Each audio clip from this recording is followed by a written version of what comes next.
It was a typical dull day in calculus class, and since it was Friday during the 7th period, everyone was restless because the week was almost over and spring break was approaching. Our teacher, known for being relaxed, decided to play games on Sporkle.com instead of having a test, unlike some of my friends' classes. While we were doing a brand logo quiz, I vividly remember the exact moment when the dean's voice came through the loudspeaker, sounding panicked and urgent, announcing that this was not a drill and to go into lockdown immediately. I felt chills and goosebumps as our usually calm teacher quickly turned off the lights and directed us to the back corner of the room.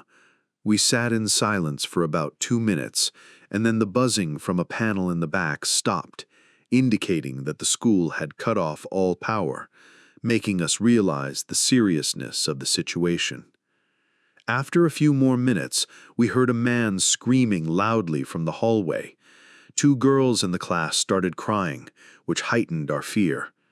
As the screaming neared our classroom, the man began banging on the lockers, yelling, "I'll kill all of you." At that moment, I truly feared for my life. Our teacher hushed us as we all exchanged terrified looks. The banging then shifted to our classroom door, and one of the crying girls screamed, "No!" The man's pounding on the door intensified as he shouted, "Open up!" and now 2 girls were crying loudly. It felt like an eternity, but eventually he moved down the hallway screaming like a madman, until his voice faded. About 10 minutes later, though it felt much longer, the dean came back on the loudspeaker to explain that a mentally unstable person had entered the school, assaulted the front desk woman, causing her to flee, and it was unknown if he was armed. Since the school lacked cameras and proper security at that time, it was vulnerable to such incidents. The staff searched the entire school but couldn't find him, so the dean ordered teachers to resume classes, but keep doors locked and students inside.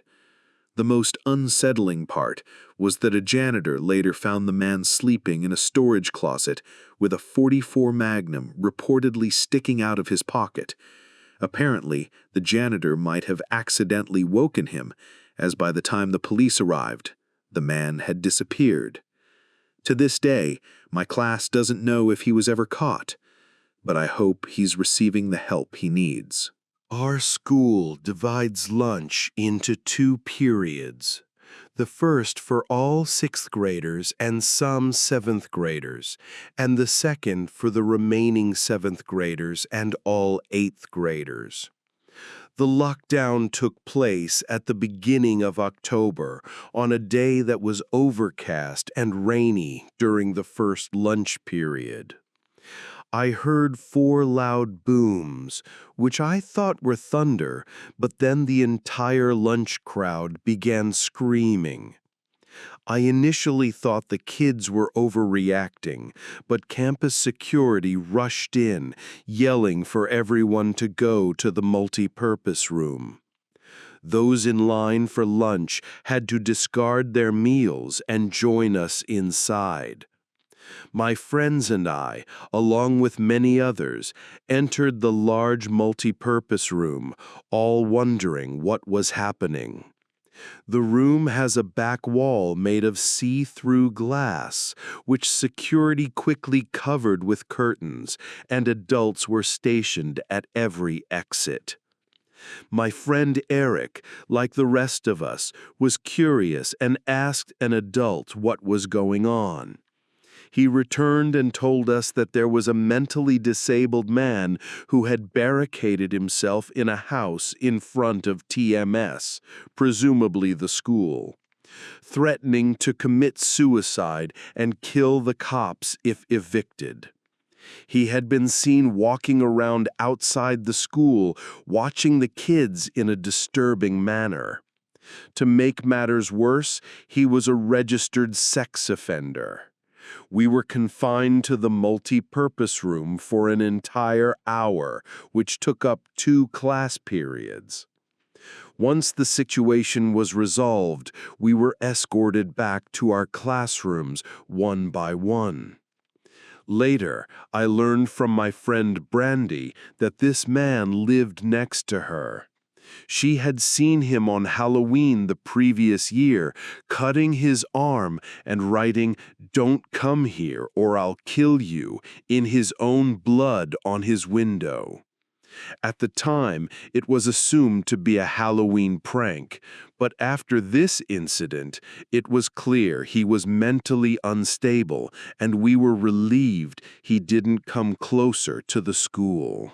I'm 22 years old, recently graduated from college, and I've just started working as a computer intern in the basement of my old high school. The basement is generally messy and disorganized, but there's a small office for 3 people that's quite comfortable. It has 3 large desks, 2 mini fridges, a flat-screen TV on the wall, and air conditioning, which is a luxury not available to students and teachers elsewhere in the school. It also houses all the school's servers and other computer equipment. I landed this job because 3 of my former computer teachers really liked me and considered me more like a friend than just a student, so they helped me get the position. Everything was going well until an incident a few weeks ago.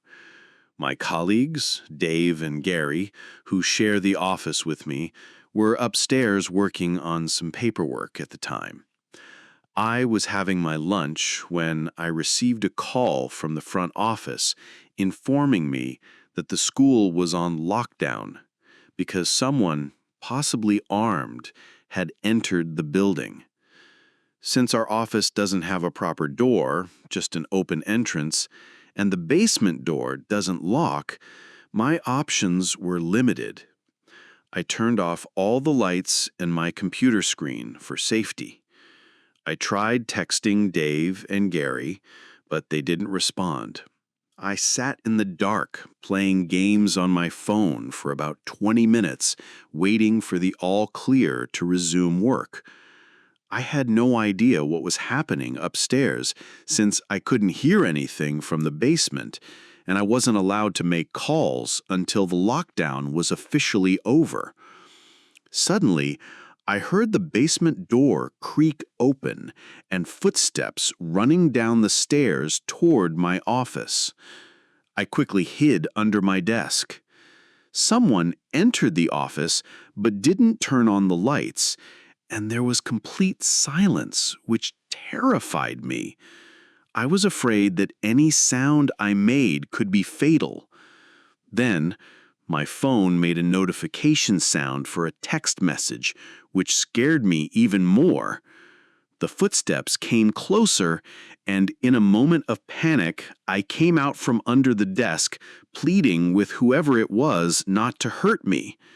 A man in a red plaid shirt, jeans, and a reddish-black cap grabbed my arm and pulled me up, saying he was just hiding there with me. I whispered, asking what was happening upstairs, but he ignored my question and asked if there was an exit down there. I told him there was, around the corner. Then I asked who he was, and he explained that he was there to pick up his son, but was told to hide by a teacher. After that, I looked at my phone and saw a text from Dave saying, "Dude, this is crazy. Some guy with a gun shot Mr. Buckley. He's wearing a red shirt and hat. Whatever you do, don't come upstairs." As I was about to read it aloud, I looked up at the man and realized with horror that he matched the description. He noticed my suspicious look and seemed to panic. In that moment, I decided to run upstairs. A gunshot rang out, and I heard the bullet hit something metal, but luckily it missed me and I made it to the upper floor. Police were stationed at all exits, including the basement, and they caught the man as soon as he tried to leave. Fortunately, Mr. Buckley survived the shooting. It was later discovered that the man had some unresolved issues with Mr. Buckley, though the exact reason was never disclosed. We all agreed that Mr. Buckley didn't deserve such an extreme reaction, and the sound of that gunshot will stay with me forever.